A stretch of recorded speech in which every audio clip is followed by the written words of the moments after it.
Welcome to the Deep Dive. This is where we tackle a cultural trend. We look at all the sources and really try to figure out what's going on underneath. Yeah, get to the good stuff. Exactly. And today, we're kind of lacing up our Doc Martens, Okay. maybe curating a mixed CD, thinking some early Destiny's Child, perhaps, Oh, absolutely. Gotta have that. and, getting ready to unplug the landline because someone needs to use the internet. Ah, that whole sequence. Yeah. The required steps, the analogness of it all, that's a perfect way in, actually. That Right. sound, the dial-up modem screeching. It's that mix of like total frustration, but also anticipation. That's kind of central to everything we're talking about today. It really is. We are doing a deep dive into this, well, frankly, undeniable trend. Settings from the 1990s and the early 2000s are just dominating current fiction. They really are everywhere. I mean, you walk into a bookstore right now, you are just going to see it. A flood of coming-of-age stories, centered around chat rooms, or these, sophisticated thrillers where the characters are actually using payphones. Payphones and those big clunky Nokia bricks, right? Untraceable. Exactly. It's a Really? whole aesthetic, a whole narrative world that's just, it's here. It's established. Yeah, the ubiquity is fascinating. You see it on Netflix, you see it in prestige literary fiction, and it's absolutely all over the YA market. Definitely. So our mission today really is to uncover the forces behind this. Why these specific decades, that period from, say, grunge hitting big right through the Y2K scare. Yeah. Why is it making such a huge comeback right now? And such a profitable one, too. Right, and profitable and deeply resonant, it feels like. Yeah. What does this craving, this particular nostalgia for a pre-smartphone world, what does it tell us about ourselves now, about contemporary life and its anxieties? That's the core question. So we're going to unpack it all. We'll look Okay. at the psychological drivers, what primes readers for this stuff. We'll explore the technical advantages this era gives writers, which I think is kind of the secret weapon here. Oh, definitely. The crap side is huge. And then we'll analyze the market realities, the publishing trends, and maybe some of the pitfalls, too, of relying too heavily on this kind of nostalgia. Yeah, because to really get why it's working in fiction, we kind of have to start with the psychology behind it all. Right. Because the success of these stories, it really rests on something deep, a collective human need. Okay, so nostalgia. The sources we looked at are pretty clear that we need to go beyond just, remembering the good old days. Right. It's not just that simple rosy picture. Psychologically speaking, nostalgia is actually, it's a much more intricate thing, complex, often quite bittersweet. Bittersweet. That feels right. Why bittersweet? Well, that bittersweet quality is key. Nostalgia is essentially a tool our minds use for, temporal grounding. It helps us make sense of things. Make sense of what specifically? Things like rapid change, big shifts in our own identity, widespread uncertainty, stuff like that. Okay. So when the present day feels, volatile, maybe fragmented, or just overwhelming. Which, let's be honest, the 2020s kind of feel like that a lot of the time. Arguably, yeah. That's almost the defining characteristic, isn't it? Yeah. So when that happens, people instinctively look backward. They seek out earlier times. For comfort. For comfort, yeah, but also stability, maybe a sense of structure that feels, manageable. So it's like a form of emotional regulation. We're using the past almost as a psychological retreat from just how complex and fast everything feels now. That's a great way to put it, a psychological retreat. Mm-hmm. And the 90s and early 2000s, they offer this kind of perfect balance, don't they? How so? Well, they're recent enough that a lot of people remember them vividly, they feel relatable, Okay. but they're also distant enough now that, looking back, they seem a bit simpler, or at least more manageable in retrospect, less saturated. Right. And culturally, this isn't just a random thing happening now, is it? There's a pattern. Oh, absolutely not random. If you look at cultural history, this kind of fixation, it follows these really predictable cycles, waves, you could say. Like fashion coming back around. Sort of, yeah, but with a predictable time lag, there's usually about a 20 to 30-year gap before an era becomes, ripe for cultural resurrection. And why that specific time frame, 20 to 30 years? It seems to be tied pretty directly to when the generation who actually lived through that era as kids or teens, when they come into their prime. Their prime meaning? Meaning their commercial power, they're the ones buying stuff, and their creative power, they're the ones making the stuff, writing the books, making the shows. Okay, that makes sense. We've seen this before, haven't we? We definitely have. Think back to, say, the mid-1980s. That was a time of huge economic shifts. The Cold War was still very much a thing. Right. And what was pop culture obsessed with? The 50s. Grease, Back to the Future. That sort of thing. Exactly. The 1950s, this sort of idealized vision of innocence, diners, clean aesthetics, apparent moral simplicity. They were looking for structure, for certainty. Okay, so that's the 80s looking back at the 50s. Right. Then jump forward maybe 2 decades to the early 2000s. This is just after the dot-com crash, 9/11 happened. Geopolitics felt really unstable. Yeah, a very uncertain time. And what starts making a comeback then? The 80s. Big hair, neon colors. Precisely. The 1980s, the music, the fashion, that specific kind of like action hero confidence, that 20-year cultural lag or amortization period, as some call it, was perfectly in effect. So if we just apply that same math, that same cycle today. Yep. Do the math. Where'd it land us? Squarely in the 1990s and, the first few years of the 2000s. Yeah. Right on schedule. Exactly. And think about our current moment. What defines it? Information overload, maybe, constant digital scrutiny, deep polarization. All the above, unfortunately. Right. So the era we're resurrecting now, the late 90s, early 10s, it's fundamentally pre-saturation. Pre-saturation, meaning? It predates the 24/7 news cycle buzzing in your pocket. It predates the constant pressure of social media curation. It predates that feeling that, every single move you make is being somehow recorded, archived, judged in the cloud. Wow. Yeah. So we're seeking out a world that, when we look back at it now, feels structurally slower. That structural slowness that feels like the crucial link. The psychological need we have now, born from all this modern complexity, finds its perfect setting in, effectively, the last major era before digital life took over everything. Precisely. So this trend, it's not just a random aesthetic thing. It's the cultural mechanism doing its job, circling back to the time when the biggest group of adult consumers today— Millennials, mostly. Millennials, older Gen Z, Yeah. when they formed their core identities before all that constant digital pressure really kicked in. That cyclical pattern is so important for writers and creators to get, isn't it? It's vital, because it means a huge chunk of your potential audience is already, psychologically primed. They're ready to engage with this stuff because it taps into that deep, maybe even unspoken need for a bit of temporal comfort. Which makes it easier for them to buy into the story right away. Exactly. It speeds up the connection. Okay, so we've talked about the broad psychology of the cycles. Let's get more specific. Why this period? Why Nirvana and AOL and, boy bands? Right.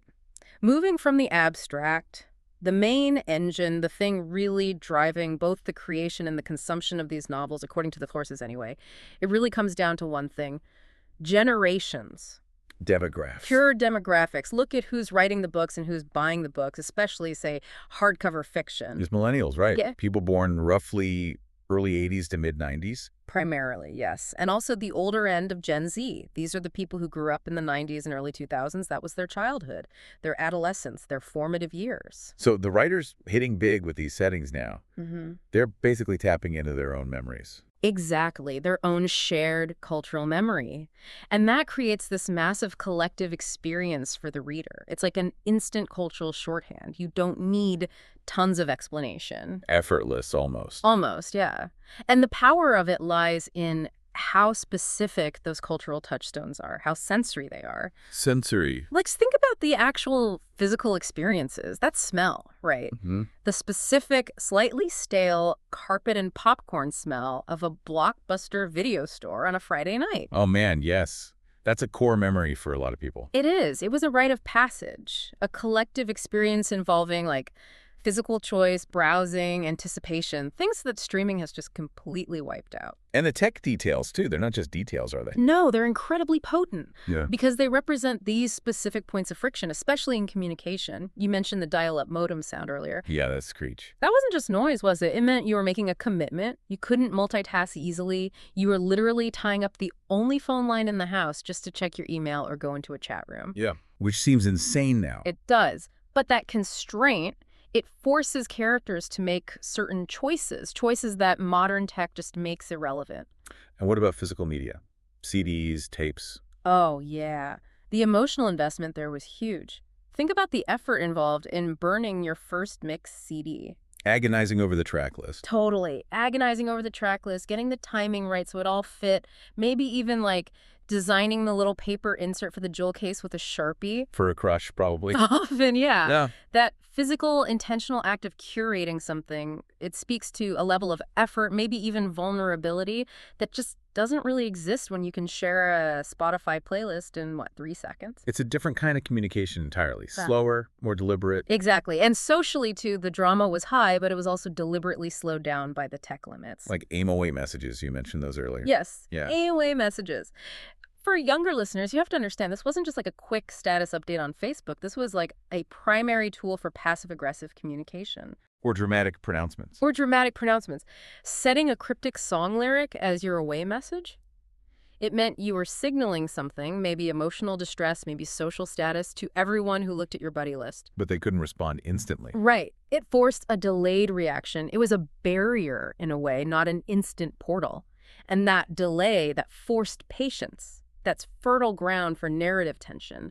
Characters couldn't just text back immediately. You had to wait. Wait till you got home from school to log on. Wait till you saw someone in person to hash things out. Exactly. It was a time when your social life was really mediated by these physical and temporal constraints. And that necessary waiting period, that's where so much plot tension can naturally live. It's not just millennials reading these books, right? The trend's bigger than that. No, absolutely not. And this is where the market really gets interesting and expands. It's thanks to what some sources are calling the exotic retro appeal for younger readers. Exotic retro, meaning? Meaning for readers, say, in Gen Z, who didn't live through the 90s or early winters firsthand. Okay. They view this period as almost historical, like a foreign country, a world operating without the tool that's fundamental to their lives, the smartphone. So it's old enough to be cool and different. Exactly. It's retro enough to feel novel, maybe a bit edgy, but it's also recent enough that the core emotional stuff, friendships, romance, family drama, is still instantly recognizable. They see it as, what, low tech, but maybe high authenticity? Something like that. There's a perception, maybe idealized, that connection back then felt slower, perhaps more meaningful, precisely because it required more effort. Like having to actually arrange to meet someone at a specific time and place and hoping they show up because you can't text them if you're running late. Exactly that. No real-time check-ins. It required trust, planning, physical presence. Which creates this amazing situation for the publishing market, doesn't it? It's kind of perfect. You've got a setting that's deeply nostalgic and validating for the core group buying the books. The millennials remembering their youth. Right.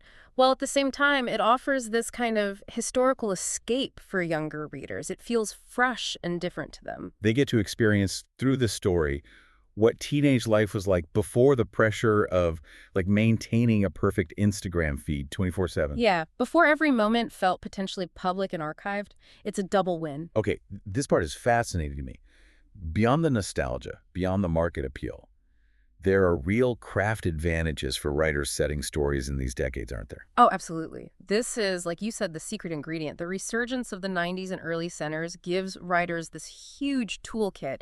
It helps them solve plotting problems that modern technology, especially digital saturation, has actually created. It's a craft choice then as much as a cultural one. Definitely. I mean, think about it. What's one of the hardest things to write credibly in contemporary fiction, especially if it's a thriller or a mystery?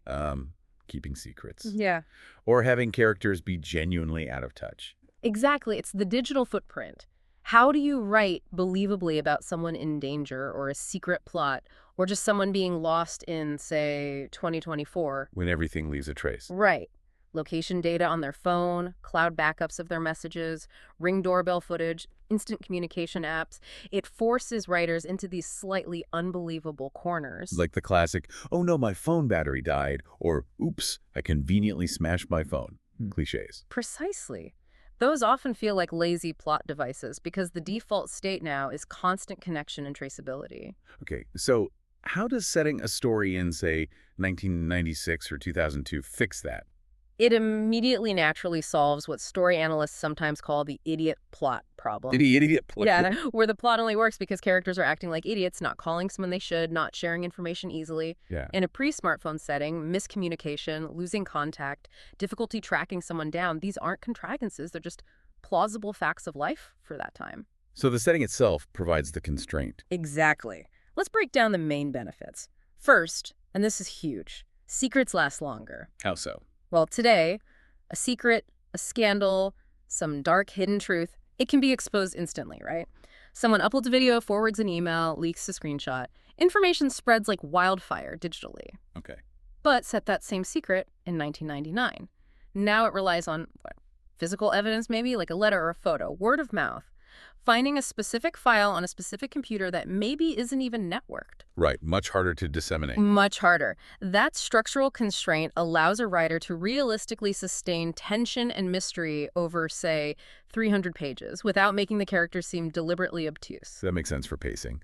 And what about simple misunderstandings? They become fuel for the plot, not just frustrating obstacles. If two characters miss each other's calls today, they text, they message, they see each other's location, problem solved in minutes. But back then, If they missed each other in, say, 2003, they might genuinely not connect for days. Maybe someone didn't check the answering machine. Maybe the family was hogging the dial-up line. so that missed connection, that delayed information, it becomes a natural plot point. It can drive conflict. It's a gold mine for plot mechanisms. And for genre fiction thrillers, mysteries, the disappear factor is just. It's the holy grail. The disappear factor. Yeah, a character can genuinely vanish for 24, 48 hours, maybe longer, without being instantly traceable. There's no Find My Friends app pinning their location. No credit card transactions instantly flagged on a central server. Exactly. No citywide CCTV network logging their every move quite so easily. That lack of an instantaneous, ubiquitous digital safety net, it's essential for creating credible jeopardy in a lot of thrillers. It makes the stakes feel real. Think about those stories with an unreliable narrator, or where the main character is totally isolated and trying to prove their innocence. Right. That kind of isolation is increasingly hard to justify convincingly today. How can you be truly cut off when everyone has a supercomputer in their pocket? But if your character's only link to the outside world is like a prepaid phone card they have to use at a payphone in a strange city where they don't have internet access. Then their isolation, their vulnerability, it becomes inherently plausible. The setting does the heavy lifting of creating that believable constraint. You buy it as a reader. So the mechanics are easier. What about the feel, the atmosphere? That's the other huge advantage. The era provides this powerful built-in atmosphere and texture. Writers get an immediate, rich world-building template just by saying it was 1997. It's like shorthand world building. Exactly. You mentioned specific things, the grunge look, maybe rave culture starting up, the background hum of anxiety about the Y2K bug affecting everything. The clunky, brightly colored tech, IMAX and stuff. Yes. Chat rooms, boy bands dominating the radio, all those details instantly place the reader in a very specific cultural and emotional moment. And you don't need pages and pages of description to do it. So the writer can then focus more energy on the characters, Yeah. their internal lives, their conflicts. Precisely. Instead of spending time explaining why the character hasn't just Googled the answer or called for help easily, the writer can dive deeper into the human story.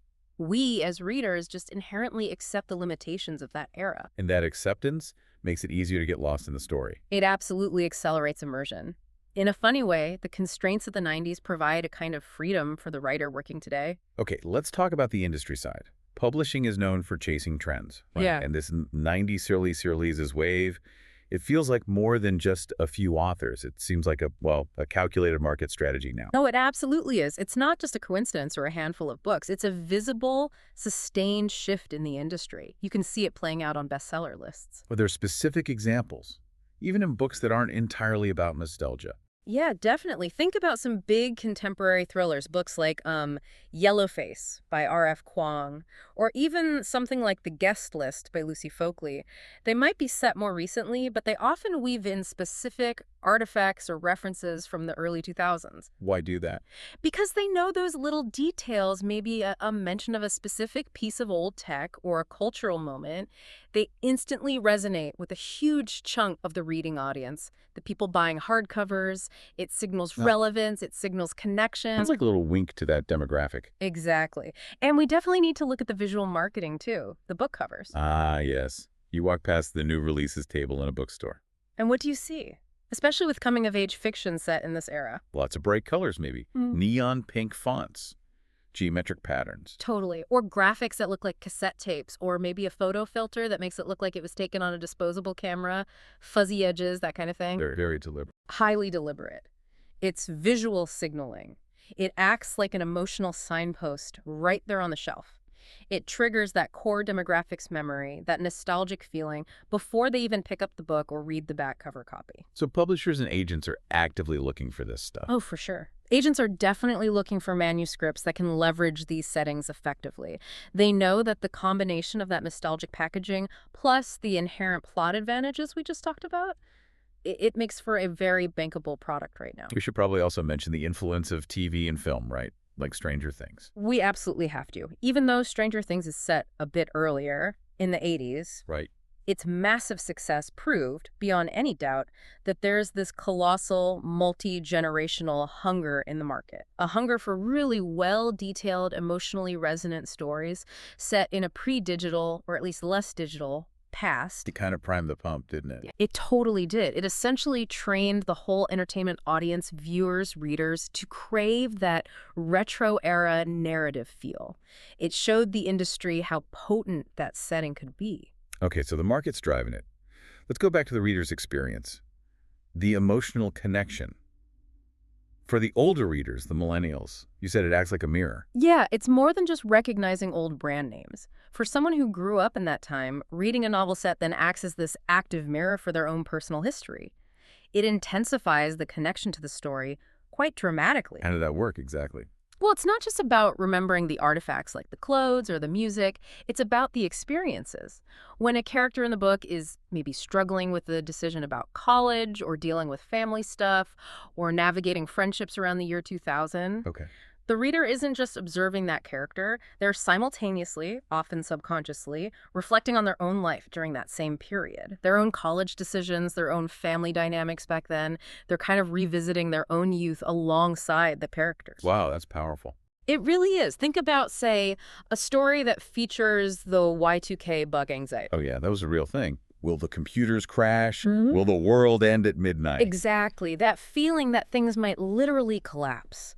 For a reader who actually lived through that specific collective moment of anxiety, reading about characters going through it brings them right back to that shared emotional state. It connects the character's fictional journey with the reader's actual past. Precisely. It intertwines the story's destiny with the reader's own identity formation, their own memories, and that just ramps up the emotional stakes incredibly. It makes those universal themes, love, loss, finding your way, feel grounded in a time that feels uniquely personal to them. Right. The reader feels like they're not just watching a story unfold, they're almost participating in this communal act of remembrance. It feels validating. Okay, so that's the experience for the millennial reader. What about the younger readers, Gen Z, who didn't live through it? You called it time travel for them. Yeah, the sources really emphasize this contrast. For the younger generation, reading these books is like pure time travel. They get to immerse themselves in a world that operated completely differently before the specific, unique pressures of their reality kicked in. A world before nonstop texting, before curated Instagram feeds. Exactly.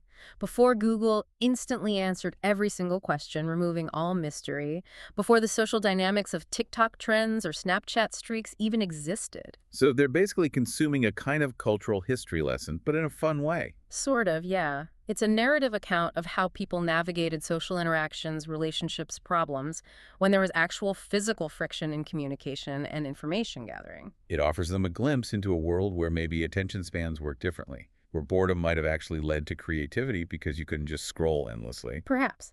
And where information felt more valuable because it was often harder to find, it wasn't just instantly available. So the trend works on multiple levels then. It's multifaceted, absolutely. It validates the life experience of one huge demographic, the millennials. While providing this unique, low-tech escape, and maybe even a fascinating historical contrast for the next generation. Yeah. It's a pretty flawless market alignment when you think about it. It hits different groups for different but equally powerful reasons. Okay, so it's popular, it works for writers, it works for readers. Yeah. But there must be downsides, right? Pitfalls for writers trying to use these settings. Well, definitely. Despite all the advantages, writers really need to tread carefully in this nostalgic territory. There's a pretty significant risk involved. Which is, Letting the era itself become the main character, essentially. Letting the nostalgia overwhelm the actual narrative. You've got to remember, the nostalgia should be the flavor, the seasoning. It shouldn't be the whole meal. right, you can't just rely on name-dropping old stuff. Exactly. That's Yeah. a constant danger with any genre that leans heavily on reference points. Yeah. The temptation is huge to just, stuff the story full of cultural Easter eggs. Like mentioning Tamagotchis and quoting boy band lyrics and describing the grunge fashion in detail. Right, all that surface stuff. But if you were to strip away all those specific 90s or War 6 details, would the story still hold up? Is the character development strong? Is the emotional arc compelling on its own? That's the real test. It is. Um, Because the core requirement for good fiction never changes, does it? You still need to explore those universal human themes: ambition, love, friendship, loss, identity. The 1990s setting is just the backdrop, the stage dressing. So if the story falls apart without the specific context of, I don't know, the rise of Napster or something, then maybe the writer hasn't done their job properly. Pretty much. The best nostalgic fiction uses the setting to amplify the universal drama, to create specific kinds of conflict or connection, not to replace the fundamental story. That makes sense. What other challenges are there? Accessibility, maybe? That's a huge one. The accessibility challenge, it requires this really delicate balancing act from the writer. Balancing what? Balancing authenticity with broad appeal. On one hand, you don't want to use too many deep-cut, hyper-specific cultural references. Things that only people from a certain region or a certain subculture back then would even get? Exactly. Things that were maybe obscure even at the time. If you load the book with those, you risk alienating younger readers or maybe international readers who just won't have the context. It creates confusion instead of that warm, fuzzy connection. Okay, so avoid being too niche. Right. But on the other hand, if you sanitize the era too much, if you gloss over the complexities, the anxieties like the economic uncertainty after the dot-com bubble burst, or some of the real social stresses and awkwardness of the 90s. If you make it too rosy. Yeah, if you oversimplify it, you risk annoying or disappointing the very readers who did live through it. The ones who are looking for that authentic mirror, remember, they'll feel like it's fake or condescending. So how do writers thread that needle? The most successful ones seem to practice what you might call curated nostalgia. Curated nostalgia. Yeah. They selectively choose references that are either pretty universally recognizable, like everyone knows what a payphone is, or that CDs existed. Okay. Or if they do use a more specific reference, they make sure its meaning within the story is instantly clear from the context. So the emotional stakes remain understandable, whether you personally owned a floppy disk or used ICQ or not. It's about picking the right details. Accuracy balanced with accessibility. That's the goal. Okay, so looking ahead, what's the future here? This trend is massive right now, but everything cycles, like you said. Yeah. Will the obsession with the 90s and early 60s just fizzle out? Well, the sources seem to suggest a couple of things. First, yes, the intense focus on these specific decades, the 90s and early 60s, will probably run its course eventually. It'll cycle out, just like the 50s and 80s obsessions did. But the general appetite for stories set in what we might call pre-digital constraint worlds, that seems likely to continue. That need is probably more permanent because that narrative space, the space where characters can credibly be isolated, where secrets can plausibly last, where miscommunication is natural, it's just too valuable a tool for writers to abandon completely, especially in genre fiction. The need for plots that aren't instantly solvable by smartphones isn't going away. Probably not. Writers will likely just keep shifting their historical focus, looking for the next available pocket of time that offers those useful communication frictions and constraints. So if we follow that generational logic, the 20, 30-year cycle, can we predict what's next? I think we can, with startling clarity, actually. Think about who today's teenagers are. They're growing up now, forming their identities. And eventually they'll be the ones with the spending power and the ones writing the novel. Exactly. As today's teens mature, they'll become the primary consumers and creators. And what era will they feel nostalgic for? The 2010s. That feels weirdly recent. It feels recent now, but give it 10, 15 years, we will absolutely start seeing fiction nostalgic for the 2010s. Wow. Okay, what would that even look like? Nostalgia for, what, Instagram filters? Probably. Novels where specific early social media phenomena feel quaint and significant. Maybe the existential pressure of maintaining a Snapchat streak back in 2015? Or the weird cultural impact of something like Vine. Exactly. Things that feel utterly current or even slightly embarrassing now. They'll eventually acquire that vintage patina. They'll feel as historically specific and maybe emotionally potent as Tamagotchis and grunge feel to us today. So the focus shifts. It won't be about the lack of tech, but about the specific kind of tech and its social impact from that particular moment. Precisely. It'll be about the specific digital constraints and artifacts of that decade, which will seem simple or naive compared to whatever comes next. Every generation ultimately finds its own version of a simpler time to look back on, even if that simplicity is just defined by the absence of the next layer of technology. Hashtag next OTRO. Well, this has been a really fascinating dive back into the era of grunge and dial-up modems and maybe unnecessary anxiety about computers crashing at midnight. Yeah, Y2K, panic, simpler times, right? Right. So let's try to synthesize the main takeaway for everyone listening. What's the core message here? I think the core message is that this trend, this boom in 90s Amazon settings, it's fundamentally driven by something deeper than just liking old clothes or music. It's about a collective longing. A longing for A it. longing maybe for a time that felt structurally slower, or at least less constantly documented, less overwhelmingly saturated with information and connection than our present reality often feels. It's not really about arguing that, I don't know, a flip phone was objectively better than an iPhone. No, not at all. It's about the feeling associated with that older structure, that sensation of slightly slower narrative time, maybe. That's what writers are tapping into, and it seems to be something contemporary readers are really responding to, maybe even desperately seeking. And fiction provides this kind of safe space, doesn't it? A curated way to revisit that time, process our own history. Exactly. If you're a millennial reader, picking up one of these books can be like holding a mirror to your past self. You get to reflect on who you were back when Furbies were a thing, or when you made that first awkward AIM profile. And see how that connects to who you are now. Right. It helps integrate that past identity. So, ultimately, the best kind of nostalgia in fiction. It isn't just about looking backward, is it? No, I don't think so. At its best, it's about connection.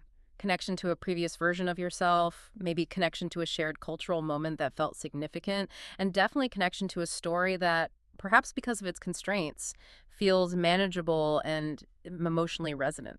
And because that connection can be so intense, Yeah. so immediate, and so accessible to such a large group of readers right now. That pre-smartphone world or that early digital world, it remains one of the most powerful, maybe even underestimated tools in a modern storyteller's kit. It just works. Well, thanks for joining us for this deep dive into why your reading list suddenly looks like it raided a time capsule from 2001. My pleasure. Whether you're a writer looking for that perfect low-tech plot device or you're just enjoying the fictional trip back through time, we hope this gives you a new appreciation for why that clunky Nokia, metaphorically speaking, just refuses to die.